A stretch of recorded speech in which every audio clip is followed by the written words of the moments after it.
La transformation prend du temps. Le mot transformation en grec est à l'origine le même mot, c'est le mot métamorphosie, duquel nous obtenons notre mot métamorphose. Et c'est ce dont on parle quand on parle de la chenille, un ver de terre, une petite chenille qui rampe dans l'herbe et qui devient un magnifique, merveilleux, unique papillon. Je ne pense pas qu'il y ait une meilleure analogie de ce qui arrive à la personne qui vient à Christ en tant que petite chenille avec son péché et éventuellement elle est transformée en l'image de Jésus-Christ. Ce qui est intéressant dans cette métamorphose, c'est que cette chenille qui rampe par terre, quand le temps vient pour que ce changement arrive, et peut-être que certains d'entre vous disent « Je sais que j'ai besoin de changer et je ne sais pas comment ».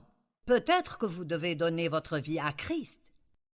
Ou peut-être que vous avez abandonné votre vie à Christ, mais il y a beaucoup de choses dans votre vie que vous n'avez pas encore abandonnées.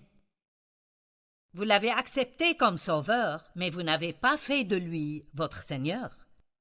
Il y a des domaines dans votre vie qu'il ne peut pas remplir parce qu'ils sont toujours pleins de vous. Donc je crois que tous ceux qui regardent aujourd'hui, j'espère que Dieu vous montrera quelque chose qui vous aidera à grandir spirituellement dans un domaine de votre vie. La chenille, ultimement, quand elle sait que c'est le moment de changer, elle rampe sur un arbre et se met sur une branche. Et d'habitude, c'est à l'arrière de la branche et elle tisse un cocon autour d'elle-même et s'attache à la branche. Et ensuite, juste, il semble, si vous la regardez, que rien n'arrive.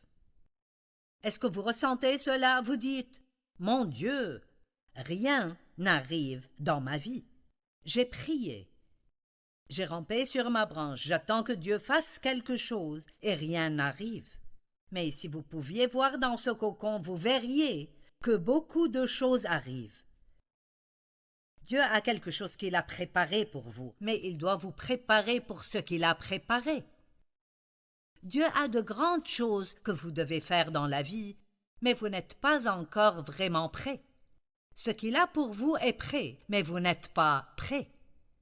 Invitez Dieu à faire dans votre vie ce qu'il veut faire et demandez-lui chaque jour de coopérer avec lui au lieu de combattre contre lui. « Oh Dieu, aide-moi à coopérer avec le travail que tu veux faire en moi. » J'ai même prié des choses comme « Dieu, s'il le faut, lie-moi à ton autel pour que je ne puisse pas m'éloigner de toi, qu'importe combien je voudrais m'enfuir. »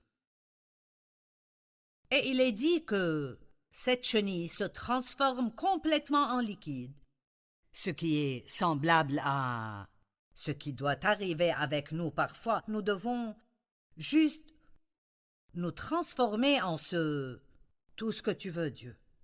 Et ensuite, ce papillon commence à se développer. J'ai entendu une histoire à propos d'un homme qui a vu ce papillon se débattre dans le cocon pour essayer de sortir.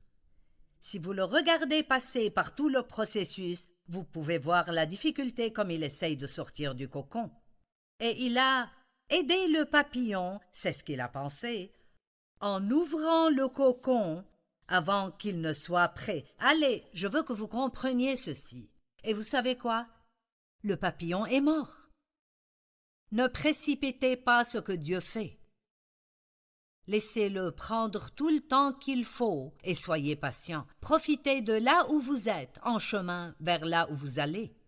Et ces jours où vous êtes très découragé, rappelez-vous que même si vous ne le voyez pas, vous ne voyez aucun signe de cela. Dieu est en train de faire un travail en vous.